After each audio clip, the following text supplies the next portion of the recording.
Hi students, क्या हाल चाल हैं। तो हम लोगों ने लास्ट क्लास में इंट्रोडक्शन के बारे में डिस्कस कर लिया था सॉल्यूशंस के। ठीक है, हमने बहुत सारी बातें करी थी। हमने बात करी थी कॉम्पोजिशन की, कि कॉम्पोजिशन यूनिफॉर्म होगा तो हम सॉल्यूशन को क्या बोलते हैं, होमोजेनियस मिक्सचर बोलते हैं, जो कि यूनिफॉर्म होता ही है। फिर हमने सॉल्यूशन की प्रॉपर्टीज की बात करी थी और डिफरेंट टाइप्स ऑफ सॉल्यूशंस के बारे में भी हम लोगों ने बातें करी थी। अब हमें ये बात करनी है कि कंपोनेंट्स को अगर मुझे एक्सप्रेस करना है या बताना है कि कौन सा कंपोनेंट कितना है, तो उसके लिए फिर हम किसकी बात करते हैं, कंसंट्रेशन की बात करते हैं। ऑलराइट, तो देखो क्या बोलता है, हमें एक्सप्रेस करना है यहाँ पे किसको, कंसंट्रेशन को। तो कंसंट्रेशन किसको बताती है, कॉम्पोजिशन ऑफ सॉल्यूशन को। और कॉम्पोजिशन ऑफ सॉल्यूशन को हम कंसंट्रेशन की फॉर्म में एक्सप्रेस कर रहे हैं। हम डिफरेंट डिफरेंट तरीके से इसको एक्सप्रेस कर सकते हैं। ठीक है, डिफरेंट डिफरेंट मेथड्स हैं। जैसे कि हम वेट बाय वेट से यहाँ पे एक्सप्रेस कर सकते हैं, वॉल्यूम बाय वॉल्यूम से, वेट बाय वॉल्यूम से, मोल फ्रैक्शन से, ठीक है, मोलैरिटी, मोलैलिटी, नॉर्मेलिटी, इन सब से एक्सप्रेस कर सकते हैं, पार्ट्स पर मिलियन, पार्ट्स पर बिलियन। बहुत सारे मेथड्स हैं। जैसी रिक्वायरमेंट उस तरीके की कंसंट्रेशन का यूज किया जाता है। तो चलो फटाफट से देख लेते हैं क्या बोल रहा है। Composition of a solution can be described bye expressing it's concentration. Alright, तो कंसंट्रेशन क्या है, concentration is the relative amount of solute present in the solution. ठीक है ना, कि कितना सोल्यूट प्रेजेंट है रिलेटिवली सॉल्यूशन के कंपैरिजन में, वो बात कर सकते हैं। या फिर हम लोग बोल सकते हैं कि सॉल्वेंट के कंपैरिजन में कितना प्रेजेंट है, वो भी बात कर सकते हैं। ठीक है, तो ये रिलेटिव अमाउंट को रिप्रेजेंट करता है। अब सबसे पहली बात करेंगे हम लोग मास परसेंटेज की।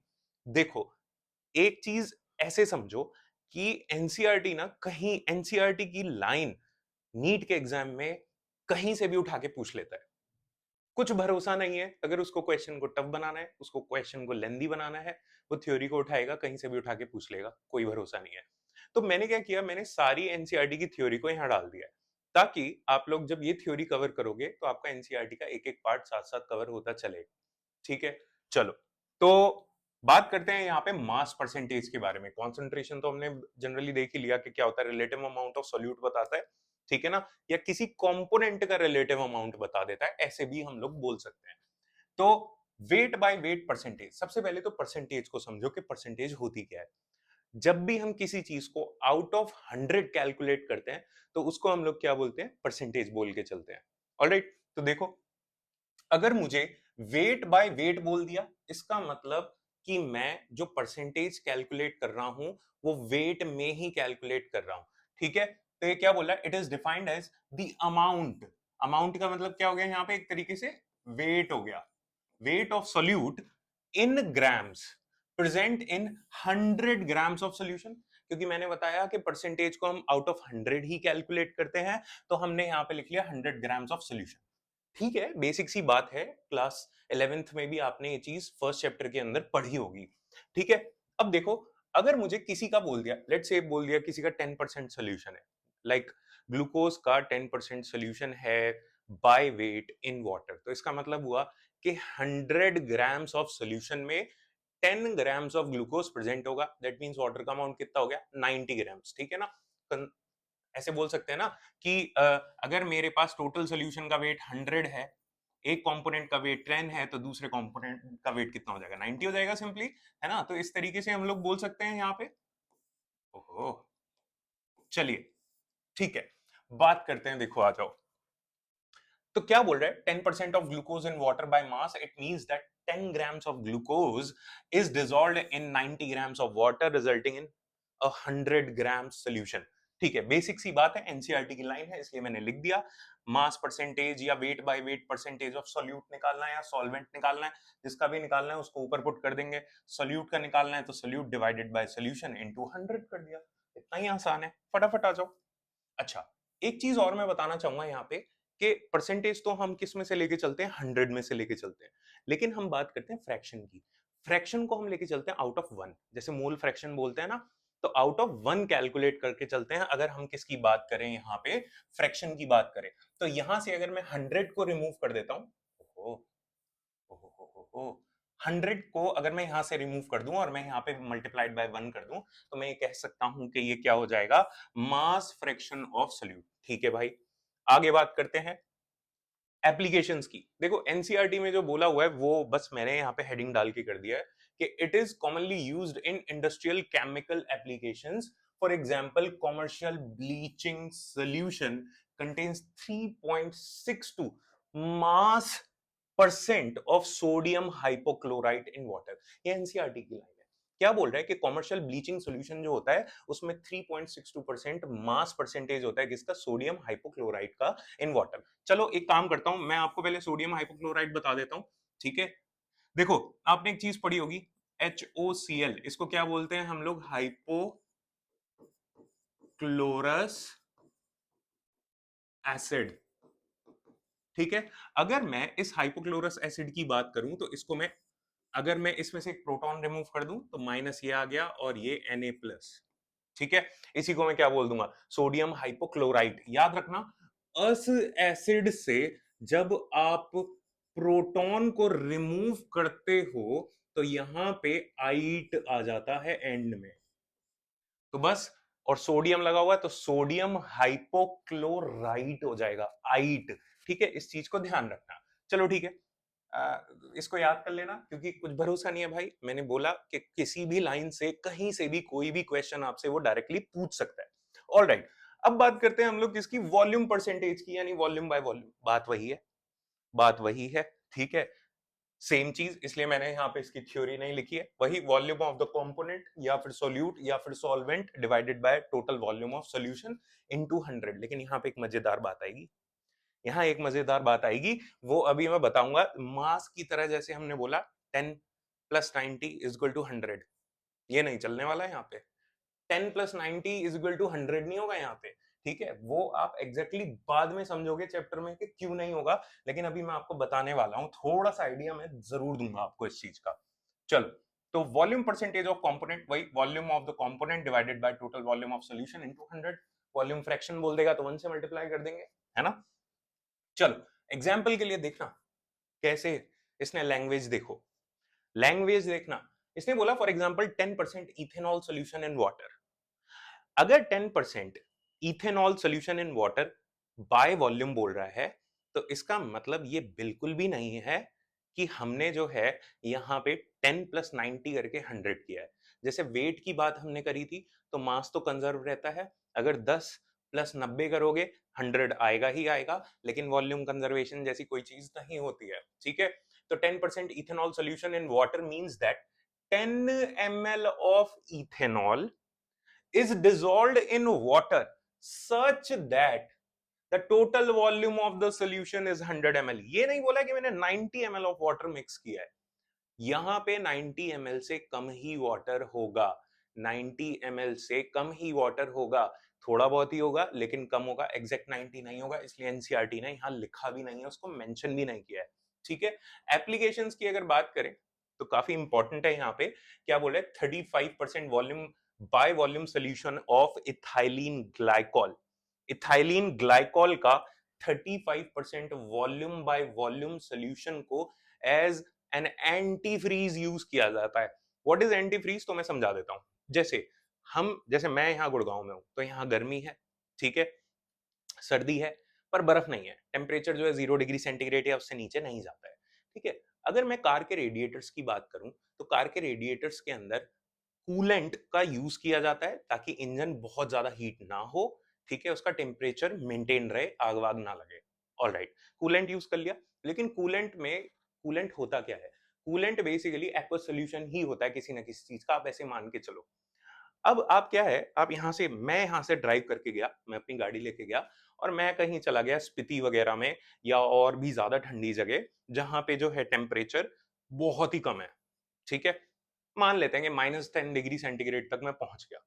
प्रॉब्लम क्या आएगी, जो कूलेंट मैंने यूज किया है, जो लिक्विड मैंने यूज किया है, वो फ्रीज कर सकता है वहां पे। अगर वो फ्रीज करेगा तो गाड़ी स्टार्ट नहीं होगी, ये एक दिक्कत है।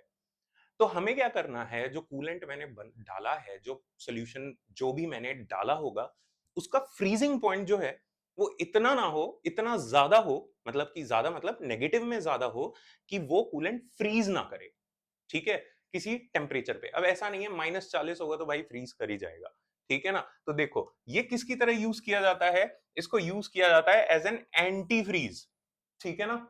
और ये क्या कहां यूज कर रहा है? Is used in cars for cooling the engine at this concentration.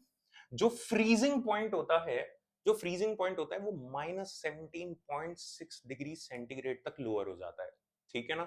मतलब जो अगर मैं वाटर का 35% वाटर के साथ 35% volume by volume ethylene glycol का यूज करूंगा, तो फ्रीजिंग पॉइंट 0 डिग्री सेंटीग्रेड से घट के -17.6 डिग्री सेंटीग्रेड आ जाता है। यानी इतने टेम्परेचर तक तो वो फ्रीज नहीं करेगा, इससे ज्यादा टेम्परेचर तक तो वो फ्रीज नहीं करेगा, तो गाड़ी स्टार्ट हो जाएगी।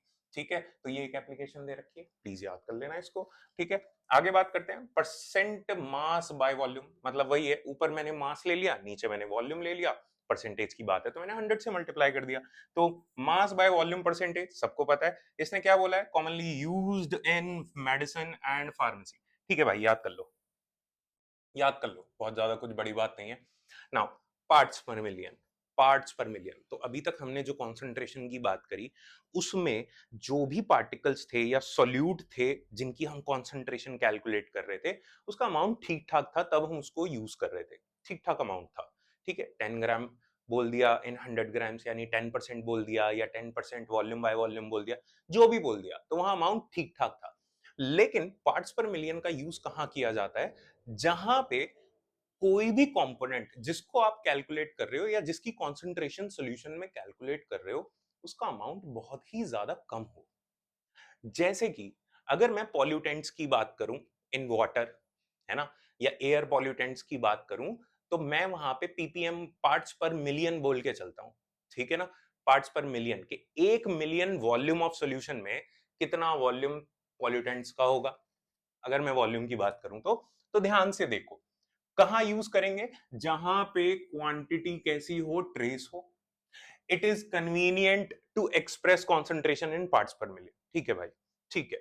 तो ये बोल रहा है it is defined as quantity of the component present in 10 raise to the power 6 number of the solution particles. यानी कि एनसीईआरटी ने पार्टिकल्स के बेसिस पे यहां पे डिफाइन किया हुआ है।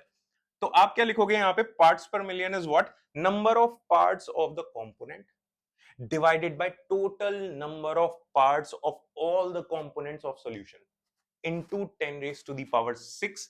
जब आउट ऑफ 100 कैलकुलेट कर रहे थे तो 100 से मल्टीप्लाई किया था, अब आउट ऑफ मिलियन कैलकुलेट कर रहे हैं तो मिलियन से मल्टीप्लाई कर देंगे, आउट ऑफ बिलियन कैलकुलेट करेंगे तो 10 रेज़ टू द पावर 9 से मल्टीप्लाई कर देंगे। कौन सी बहुत बड़ी बात है, बहुत बेसिक सी चीज है। अब एक नई चीज घूम के आती है यहाँ पे। यहां तो बोल दिया इसने नंबर, लेकिन ऐसा नहीं है। आप यहां पे नंबर, वॉल्यूम, मास सब कुछ में कैलकुलेट कर सकते हो। बट एनसीईआरटी क्या बोलती है कि अगर आपको परसेंटेज में बात करनी है, तो concentration in parts per million can also be expressed as mass to mass, volume to volume and mass to volume. ठीक है, मतलब जो हमने पहले कॉन्सेंट्रेशंस पढ़ी उनकी फॉर्म में पार्ट्स पर मिलियन को आप एक्सप्रेस कर सकते हो। ठीक है, कोई दिक्कत वाली बात नहीं है। बस बात इतनी है कि आपको 10 टू द पावर 6 से वहां पे मल्टीप्लाई करना पड़ेगा। तो ये बोल रहा है एटमॉस्फेरिक पॉल्यूशन, जो मैंने बताया, क्योंकि पॉल्यूटेंट्स का अमाउंट कम होता है, तो वो कन्वीनियंट यही है कि आप पार्ट्स पर मिलियन में कैलकुलेट कर लो, वहां ज्यादा बेहतर तरीके से बताई जाती है। तो पॉल्यूटेंट्स या फिर एटमॉस्फेरिक पोल्यूशन सिटीज के अंदर किस फॉर्म में एक्सप्रेस किया जाता है? पार्ट्स पर मिलियन में, बाय वॉल्यूम। ठीक है, parts per million by volume. It refers to the volume of pollutants in 10 raise to the power 6 units of volume of atmosphere. ठीक है ना? ऐसे हम लोग बोल सकते हैं। बहुत बेसिक सी चीज है, प्लीज याद कर लो। ठीक है, एनसीईआरटी में दिया हुआ है, तो आप एनसीईआरटी से भी चाहो तो इसको पढ़ सकते हो, और यहां लिखना चाहो तो लिख सकते हो आप। अब देखो, आगे दूसरा एग्जाम्पल देता है। ठीक है, ये तो बोल ही दिया इसने कि हाँ पॉल्यूटेंट्स को कैलकुलेट करते हैं। अब देखो, सी वाटर की बात इसने करी। सी वाटर का जो इसने वेट बताया वो कितना बताया? 1030 ग्राम्स। अगर वाटर के वेट की बात करो तो 4 डिग्री सेंटीग्रेड पे 1000 ग्राम्स वेट होता है। ठीक है ना? 1 लीटर पानी का जो वेट होगा वो कितना हो जाएगा? 1000 ग्राम्स। अब इसने कहा contains about 6 into 10 to the power -3 grams of dissolved oxygen. ठीक है ना? इतने में इतने में इतनी ऑक्सीजन डिजॉल्व होती है। तो आगे क्या बोलता है कि ये जो वैल्यू निकल के आएगी, ये निकल के आएगी 5.8 grams per 10 raise to the power 6 grams, यानी 5.8 पार्ट्स पर मिलियन। जब आप इस वैल्यू को कैलकुलेट करोगे, तो मैं कैलकुलेट कर देते हैं ना यार, देखो इधर देख लेते हैं, ये कितना दिया हुआ है, 6 into 10 raise to the power minus 3, 6 into 10 raise to the power minus 3, ये डिसॉल्व्ड ऑक्सीजन है, ठीक है।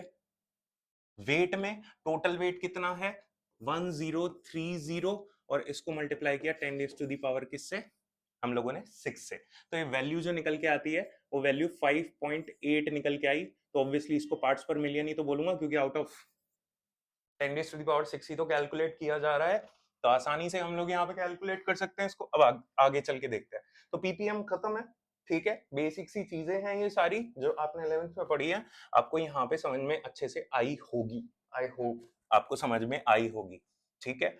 चलो अब बात करते हैं मोल फ्रैक्शन के बारे में। फ्रैक्शन तो मैंने बता ही दिया क्या होता है, फ्रैक्शन तो मैंने बताया, फ्रैक्शन का मतलब आउट ऑफ वन कैलकुलेशन की जाती है, ठीक है। अब मोल फ्रैक्शन कुछ नहीं है, बस भाई मोल्स का रेशियो है एक तरीके से, है ना, नंबर ऑफ मोल्स। अगर मुझे किसी भी कंपोनेंट का, लेट से दो कंपोनेंट्स दिए हुए हैं, बाइनरी सॉल्यूशन मुझे गिवन है, दो कंपोनेंट्स में से किसी एक कंपोनेंट का मोल फ्रैक्शन निकालना है, तो उस कंपोनेंट के moles divided by total number of moles present in solution, ठीक है, या सारे कंपोनेंट्स के मोल ऐसे भी ले सकते हैं। तो it is defined as the ratio, it is defined as the ratio of number of moles of one component to the total number of moles of all components of solution, ठीक है।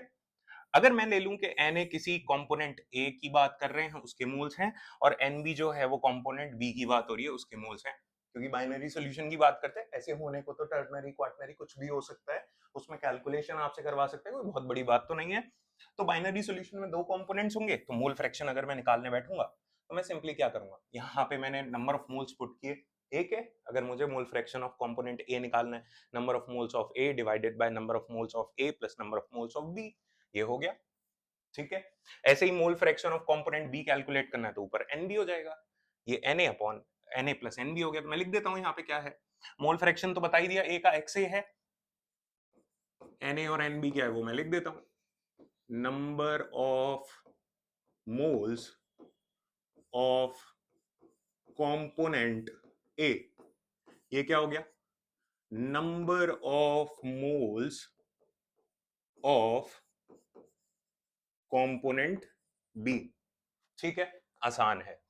आगे बात करते हैं, sum of mole fraction of all component is equal to 1, ठीक है, याद कर सकते हैं और या फिर कैलकुलेट भी कर सकते हैं। जैसे अगर मैं ये कहूं एक्स ए प्लस एक्स बी, एक्स ए प्लस एक्स बी, ठीक है, तो इसको वन ये बोल रहा है इतना होना चाहिए, वो तो लिखा हुआ है, ठीक है। तो अगर मैं ऐसे लिखूं n A upon N A plus N B plus N B upon N A plus N B,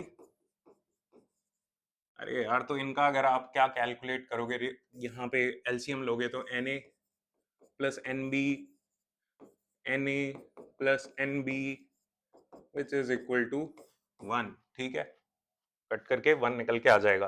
तो इसलिए हम लोग लिख देते हैं यहाँ पे, और वैसे भी फ्रैक्शन की अगर बात की जाए तो आउट ऑफ 1 ही होता है सब कुछ, आउट ऑफ 1, तो सम करेंगे सब कुछ का तो 1 ही तो आएगा, है ना, 1 ही तो आएगा। जब परसेंटेज आउट ऑफ 100 होती है ये, तो फ्रैक्शन आउट ऑफ 1 कैलकुलेट होगा, तो सम करोगे तो 1 ही आएगा। जैसे कि वहां पे हम मास का सम कर रहे थे या वॉल्यूम का सम कर रहे थे, 100 आ रहा था, इसी तरीके से यहाँ 1 आ जाएगा फ्रैक्शंस का सम करके, सारे फ्रैक्शंस का सम करके। दूसरा बोला एक्स ए अपॉन एक्स बी, ये इंपॉर्टेंट है भाई, ये तो सबको याद हो जाते हैं, ये सब तो सबको याद है, ये याद रख लो। और अगर कैलकुलेट करना है तो कर लो भाई, एक्स ए अपॉन एक्स बी अगर आप कैलकुलेट करोगे तो ये कितना निकल के आएगा, n A upon N A plus N B, यही तो था, और ये क्या हो जाएगा, n B upon N A plus N B, ये और ये तो कैंसिल हो गए, अल्टीमेटली वैल्यू किसके इक्वल निकल गई, n A upon n B, ठीक है भाई। तो ये फॉर्मूला आपको याद रखना है, ठीक है। तो हमने यहाँ पे छोटी मोटी कॉन्सेंट्रेशंस की बात करी, बेसिक बात करी। मैं आपसे कहूंगा आप थ्योरी याद रखो, एग्जाम्पल्स याद रखो, एप्लीकेशन याद रखो, फॉर्मूले तो आपको ये पहले से भी याद होंगे, ठीक है, बस रिवाइज करने वाली चीज है, क्योंकि ये सब आगे जाके यूज हो सकते हैं। मोल फ्रैक्शन तो आप ऐसे समझ के चलो कि ये तो होएगा ही होएगा, इसको तो आप स्किप कर ही नहीं सकते, किसी भी कीमत पे आप कर ही नहीं सकते, ठीक है। वैसे तो कुछ भी स्किप नहीं करना चाहिए, कोशिश करो कि सारा ही हो जाए। ऑल राइट, चलो एक क्वेश्चन कर लेते हैं।